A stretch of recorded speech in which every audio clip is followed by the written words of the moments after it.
It's an honor for me to be able to preach this weekend at all of our campuses, whether in Wexford or Oakland or East End or Sewickley Valley or Dormont, and I cannot wait for the day where I will be able to preach to our Beaver Valley campus coming in 2018. So today, as I begin my sermon, I want to tell you a story from my senior year of high school, okay?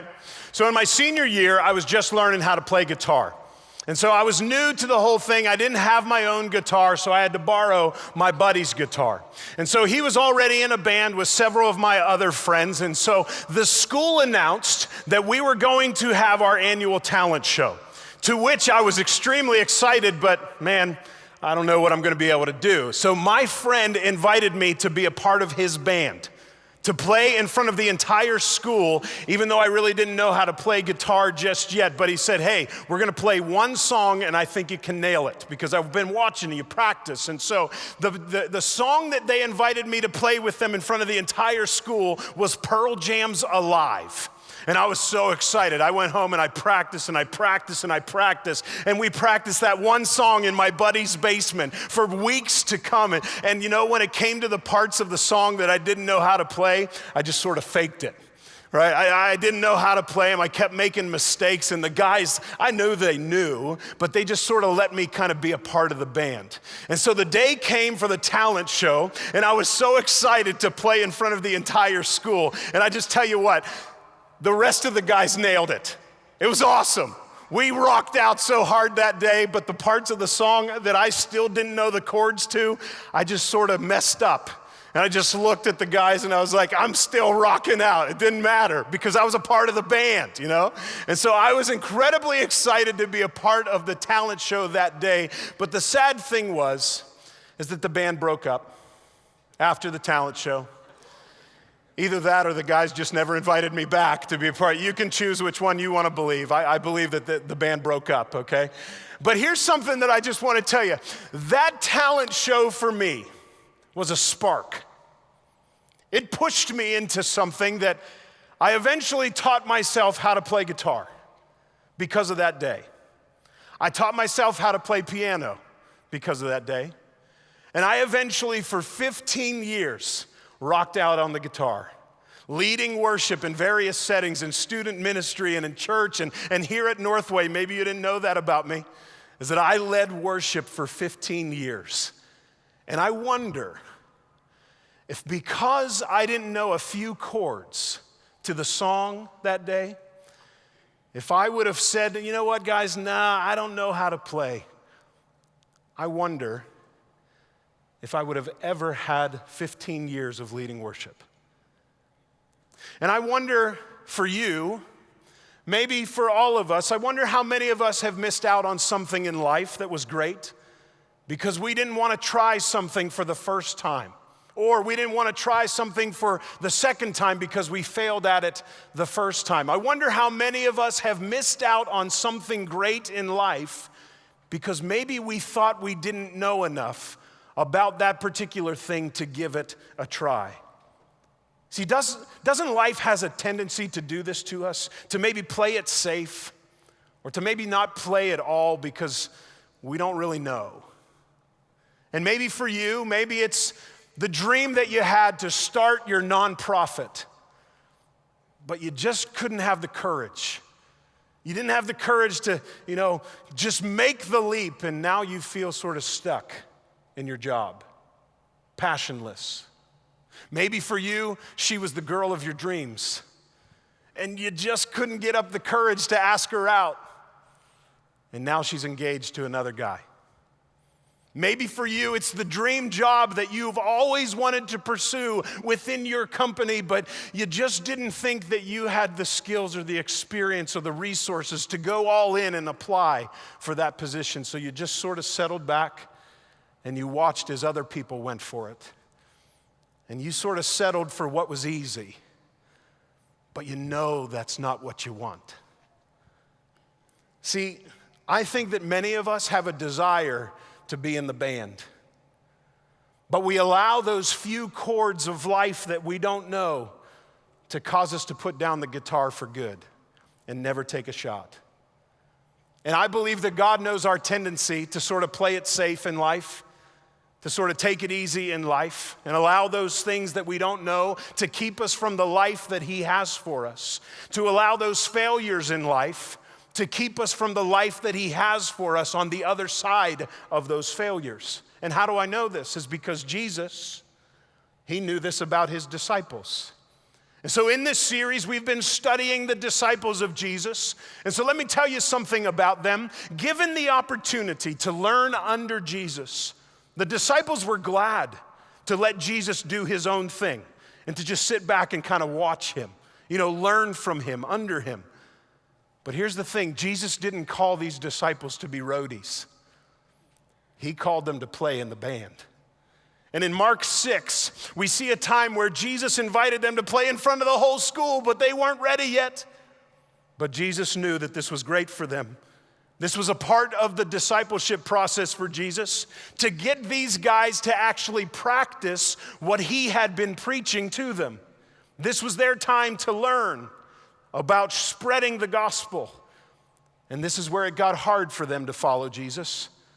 Because think about it, it was easy to be able to sit back and just learn from Jesus. To be able to sit under his teaching was exciting because it was radical. It was new stuff. And so they loved being a part. It was an honor for them to be asked to be a part of the band, right? Jesus' crew. But then Jesus sort of turned it on them. And he said, now it's your turn to play. And they were like, whoa, wait a second. Time out, Jesus, hold on. We just want to hear good teaching. We just want to sort of sit under you, Jesus. We want to learn about God from you. We want to hang out with all the other disciples together while you pull off miracles and stuff. We like watching that. That's what we want, Jesus. And he's like, well, guys, listen, that's good, but that's easy. And I want the best for you. So it's time to go. Even though they weren't ready, even though they didn't have the confidence in themselves and their abilities, even though they felt that they didn't know enough about God, Jesus pushed them. And he said, now it's your turn to go on the stage and for you to play. In Mark 6, starting in verse 7, if you have your Bibles with you, turn there. Mark 6, verse 7, here's what Jesus did. He called the 12 and he began, and I want you to say this with me, he began to send them out. So what did Jesus do with the 12? He sent them out. Okay? And so these guys are starting to learn as Jesus' disciples that following Jesus just doesn't mean that you holy huddle and you sing Kumbaya, my Lord, around a campfire. According to Jesus' model of discipleship, following Jesus includes being sent by Jesus. So Jesus sent them out. And how did he send them out? 2 by 2. Why does Jesus do this? Why did he send them out 2 by 2? Let me give you some cultural background here, okay? In a court of law during this time, a testimony was not valid by just one person, okay? A testimony had to be confirmed by 2 or more people to be considered in a court of law. To have any testimony weighed, you needed to have 2 or more people. So this is why Jesus sends them out 2 by 2.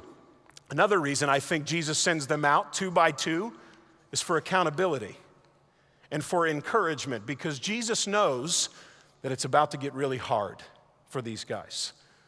So Jesus sends them out 2 by 2, and look at what happens. He gave them authority. Now, I could preach an entire message on just this concept right here, but that's not the focus for today. So I want you to just see in this quick breakdown of this that Jesus gave the 12 disciples his authority as the Son of God. Another point in the scriptures, it's recorded that Jesus said this. He said, all authority in heaven and on earth has been given to me. That's a lot of authority. And what did he do right here? He gave it to them, the disciples, so that they would go out, not in their own authority, not in their own confidence, in their own abilities, but Jesus sent them out with his authority, in his confidence, in the abilities that he had to use broken men like them to be able to work through them. Jesus sent them out having his confidence. And so I want you to catch this principle today. Catch this, okay? The disciples were not qualified to go, but Jesus qualified them as they went. They weren't qualified to go, but Jesus qualified them as they stepped out in obedience, and he equipped them for what they would face. So now let's read what happens. So he sends them out 2 by 2. He gives them his authority, look at this, over the unclean spirits. And he charged them to take nothing for their journey except a staff, no bread, no bag, no money in their belts, but to wear sandals and not to put on 2 tunics. That's odd, I'll unpack that. And he said to them, whenever you enter a house, stay there until you depart from there. And if any place will not receive you and they will not listen to you, when you leave, shake off the dust that is on your feet as a testimony against them. So let's unpack this right here. So Jesus is sending them out 2 by 2 with his authority with this basic premise. Here it is. I want you to trust me. Trust me. Not in the things that you have, not in the things that you own. I want you to trust me on this short-term mission. I don't want you to trust in anything else, so you're not going to take anything else. I just want you to take a staff and the clothes that are on your back. No bread, no suitcase, no money. Just go with those things, a staff, and I want you to watch what happens. See, this is a lesson for the disciples. And the lesson that Jesus is teaching them is this. Will you trust me for what you need? Will you trust me? Not in your own resources, but in me for your provision. And after that lesson, he's also given them a heads up.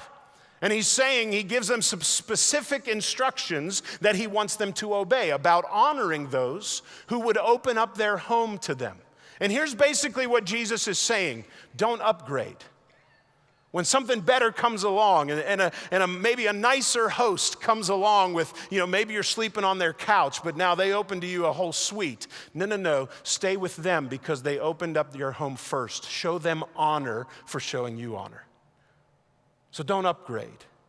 And then the third thing, he gives them a heads up, a big heads up. He prepared them that not everybody was going to listen to them, that they were going to experience rejection, that his message and they themselves would be rejected. But here's what they were supposed to do. Shake it off. There's a Taylor Swift reference in here somewhere, right? Shake it off, shake it off. Anyway, dad joke, bad dad joke. Okay, so here's what they did. They obeyed Jesus and they did what he told them to do. Now, verse 12, take a look at this. So they went out and they proclaimed that people should repent. And they cast out many demons. Wow. And they anointed with oil many who were sick and healed them. Oh my goodness. That's amazing stuff right there that they accomplished. And I could spend a whole nother sermon just on those things, but that's not where I want to focus today. I want to focus on something very simple. I want you to see something here. The disciples did what they saw Jesus do. That's all they did. They saw what Jesus did and they repeated it. So they preached the gospel, the good news, right? Jesus had already been preaching, repent, for the kingdom of heaven is at hand. So these guys went out and repeated the same message and pointed to the person who preached that message, Jesus. And when they did, I want you to see this, they did not create their own message. They brought a message from Jesus. They brought a message. They were simply ambassadors of Jesus' message. They told people not what they believed, not their opinion. They told people God's truth straight from the mouth of Jesus. And when they brought God's truth with grace, with mercy, I want you to see that when they did that, when they preached that message, people were set free. People were healed because the word of God went forth from their mouth. And so I want you to see that when the word of God goes forth like that, from the beginning of Christianity, the aim has always been to bring health to not only the soul, but to the body as well, the whole body. Catch this with me. Christianity is not just about soul salvation. It's about whole salvation, that your family can be restored. Those things like that it's not just about your soul, it's about much greater things than that. And these guys accomplished more than they could ever have dreamed of simply because they went out and did what Jesus did. And they obeyed him and they went. So that's them. But what about us? So that's the disciples back then. How does this apply to you and me right now and how we live? Let's bring this to a point for how we live in 2017 as followers of Jesus. And so I'm about to give you the big idea of my sermon today. So if your neighbor has fallen asleep, maybe elbow him, wake him up, because I'm about to give the point of my sermon that I want you to walk out of here and be able to just know this is what the message was about. And so if you're here today and you're not a follower of Christ, what I'm about to say to you next is not for you. But just know this, if you ever sign up for Christianity, if you ever believe in Jesus and start following Jesus, this is what's expected. So just heads up on that, but you don't have to listen to this part because you don't believe in Jesus yet, okay? So I'm just speaking to followers of Jesus. If you are a follower of Jesus, how does this apply to you? You have already been sent to the places where you live, work, and play. I want you to let that sink in. You've already been sent. You've already been sent to the places where you live, right?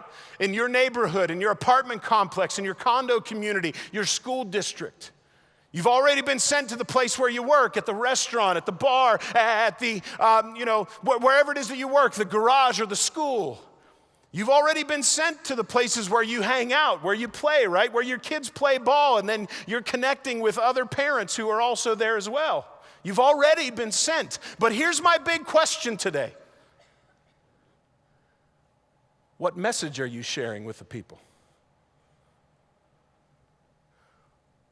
What message are you saying? You've already been sent. What message are you sharing with the people?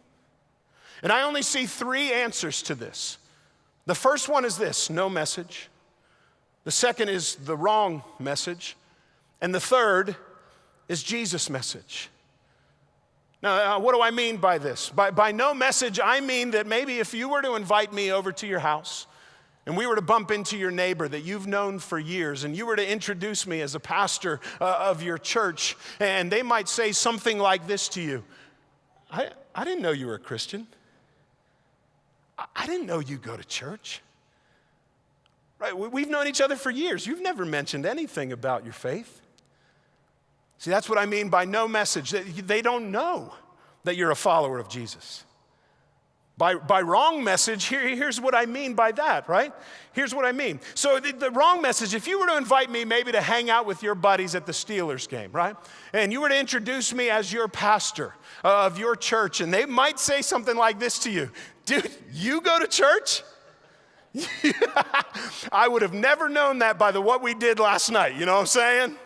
Right? That's what I mean by no message. You are giving, or the wrong message, you are giving a message to your friends contrary to the message of Jesus.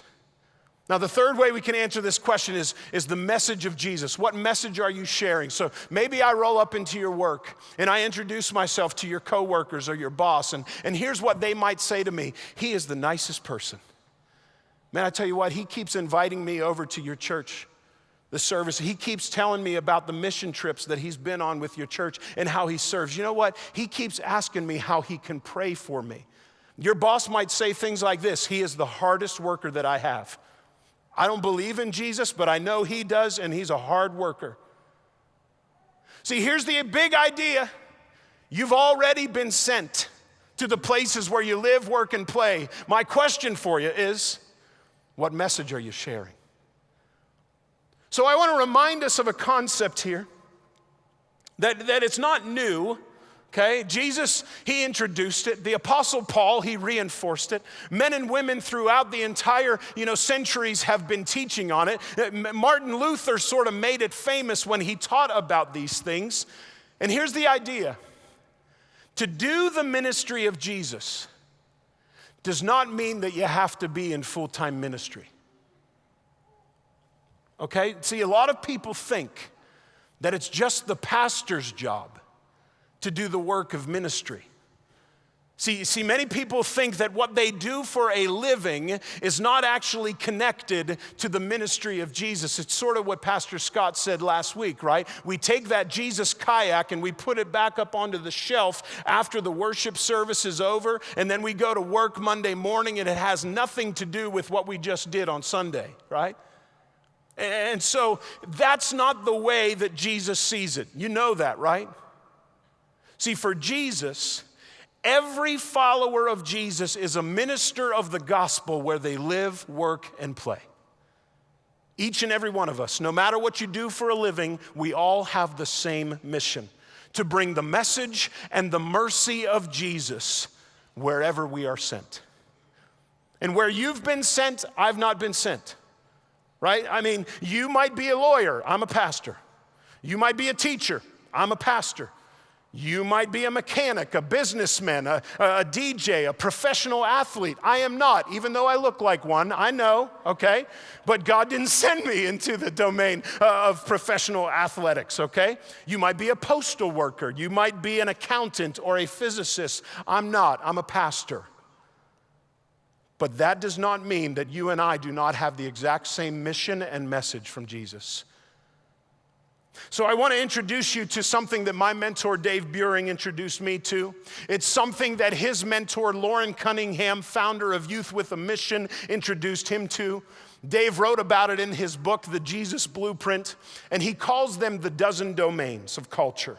They're on your outline, they're on your YouVersion app, and they're going to be coming up on the screens here. These are the dozen domains of the vocations that many of us can fit into. So here they are, the dozen domains. Family and social services.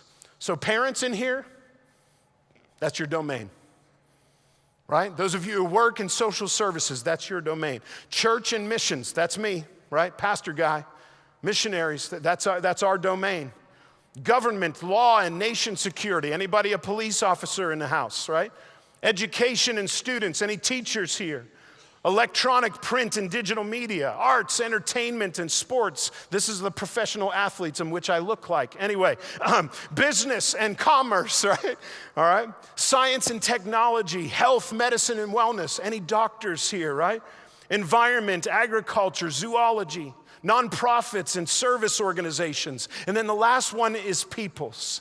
Now let me explain this one, right? I have a really good friend who feels that God has sent him into the domain to serve the young African American male, to make a difference in mentoring the young African American man.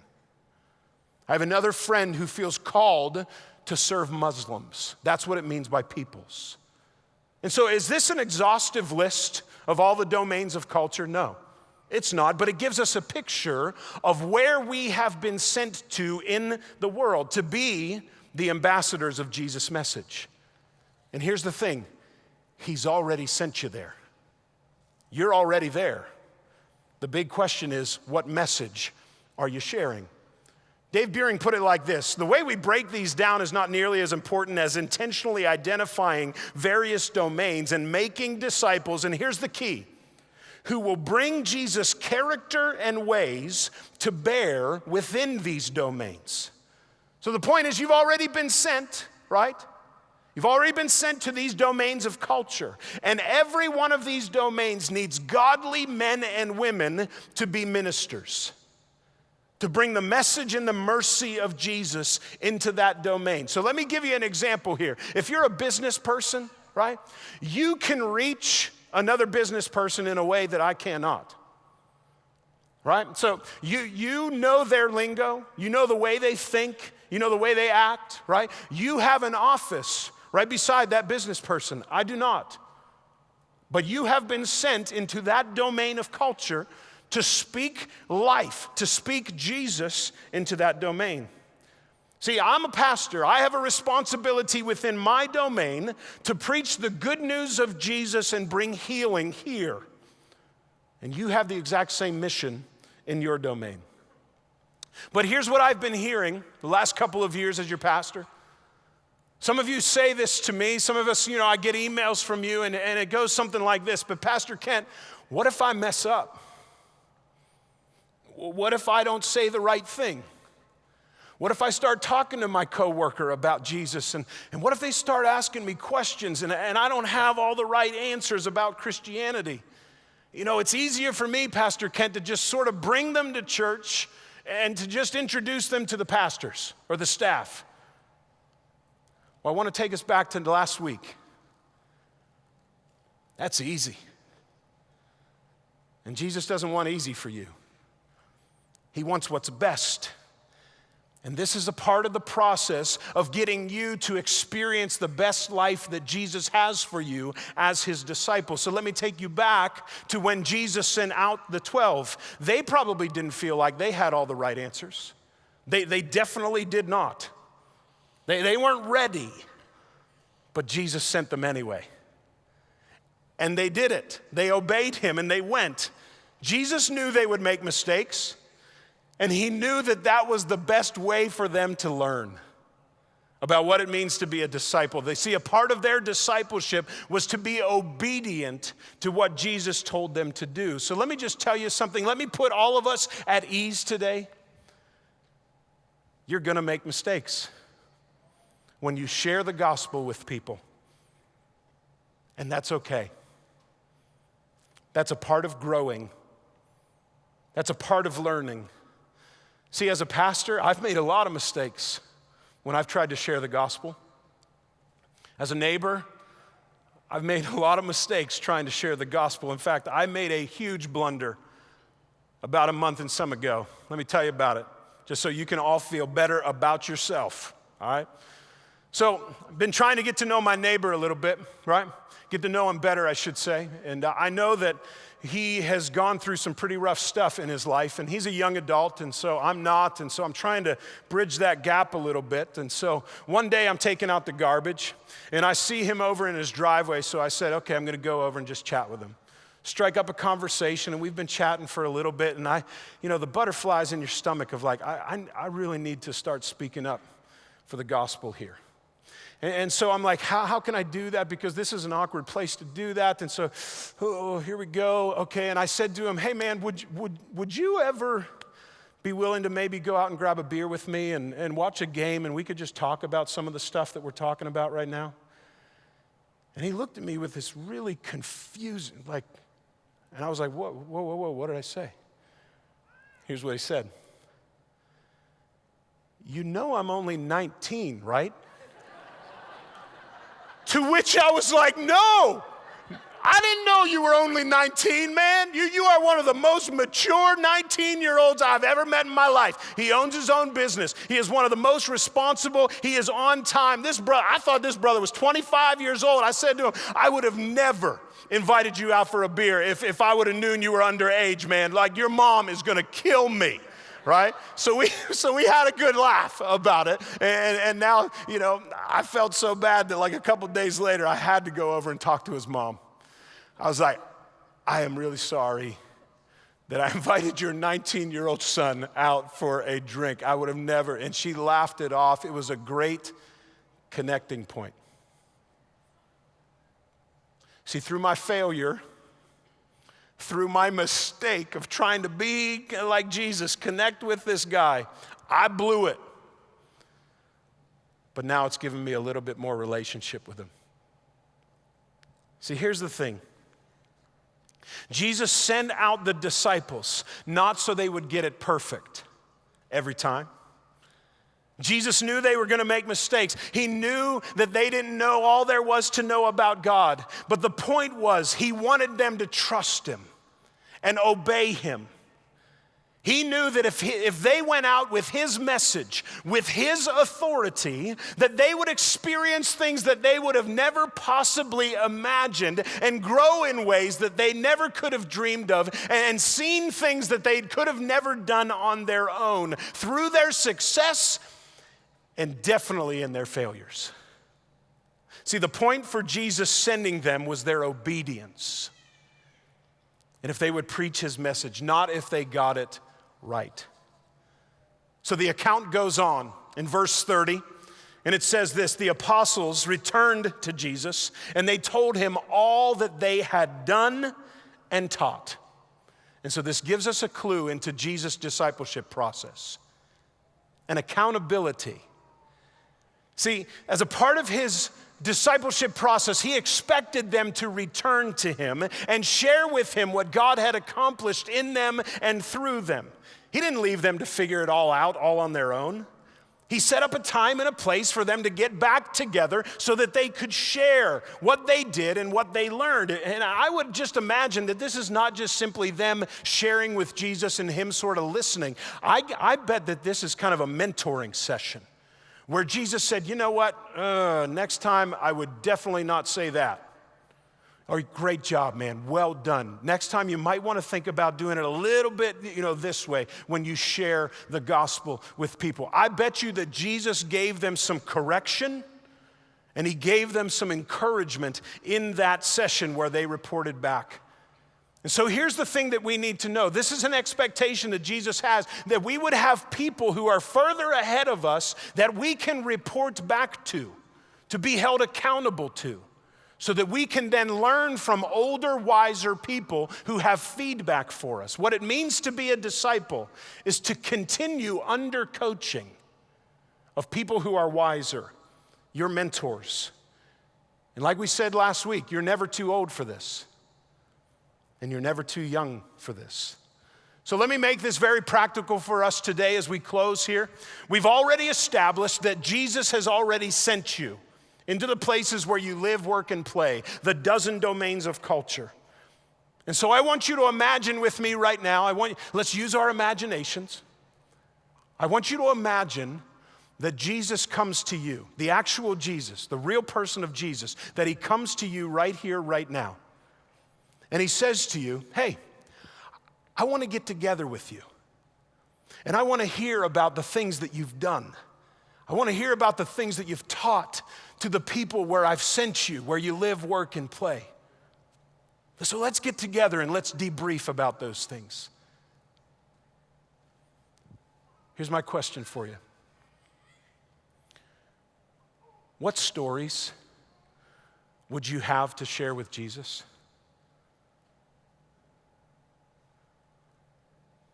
See, for some of us, we would have incredible stories of neighbors and coworkers and friends that we have shared the gospel with, and people that you've prayed for and they have become Christians. You could share these amazing stories. Some of us, we've got that one story, 5 or 10 years ago that we could share with Jesus. Yeah, look, see, back then I did it. Some of us, I think, we might be quite embarrassed that we don't have anything to share with Jesus when we get together with him. Some of us, we might have to share our mistakes, like inviting a 19-year-old out for beer. My question to us is this: what stories do you have to share with Jesus when you get together with him? See, I know that many of us, we have our excuses of why we don't share the message of Jesus. I know mine. Do you want to know mine? I'm a pastor.